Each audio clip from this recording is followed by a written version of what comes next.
They came from a line of fishermen way back 200 years, the sons of a dour old Kentish man who braved the First World War. When Joe went off to the army then, the old man's face was grim.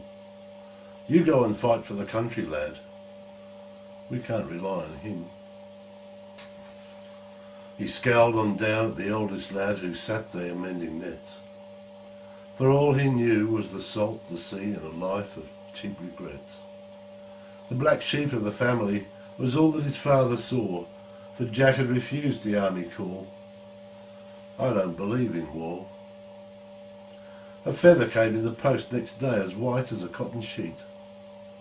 The father turned his back on him for shame and refused to speak. While Joe went off with the BEF to help the beleaguered French, Jack was mending his fishing nets and sat with his fingers clenched.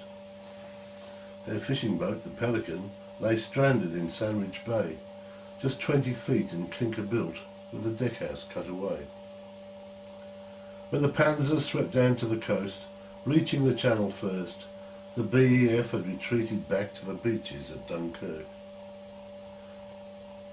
The Navy sent destroyers then, their frigates and corvettes, but couldn't get close to the beaches there because of the shallow depths. The Navy's own small vessel pool then called for the help of those whose boats were a certain shallow draught to ferry the soldiers home. When Jack came in, the news was out. His mother sat dismayed. The army was stranded along the beach where Joe lay low and prayed. The Stukas screamed and dropped their bombs, and the lines of men were strafed. 300,000 men despaired as the panzers lay in wait. So much for you, the father said as the tears poured down his cheek. So much for the lunacy of war, said Jack, when he could speak.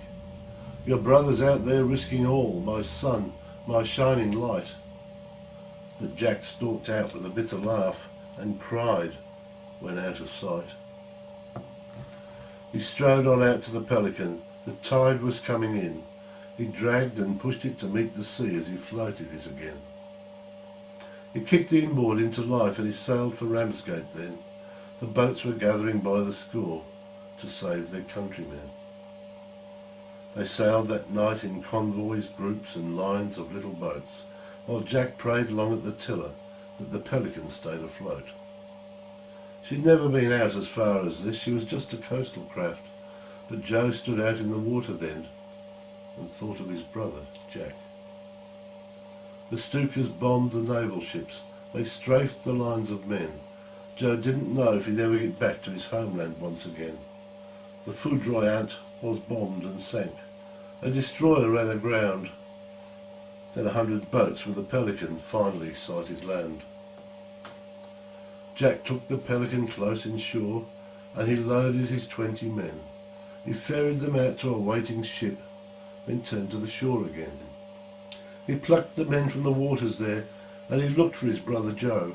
But Joe was safe on a steamer then, though his brother didn't know. For hours he turned and turned about. He saved 500 lives. He worked himself to exhaustion there like a man who the devil drives. 800 ships and boats were there in the smoke and the swirling murk to bring those thousands of soldiers home from the beaches of Dunkirk. Joe walked unsteadily through the door to the cries of his folks alone. They couldn't speak for the pure relief of seeing him safe at home.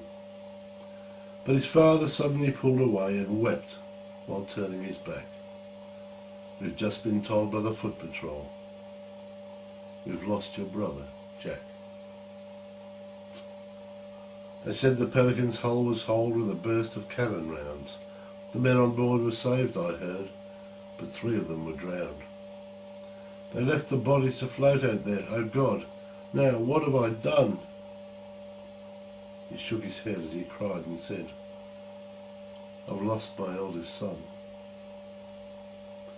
They placed a plaque on the harbour wall for Jack and the Pelican, while the father stared most days to see as he cried there, off and on.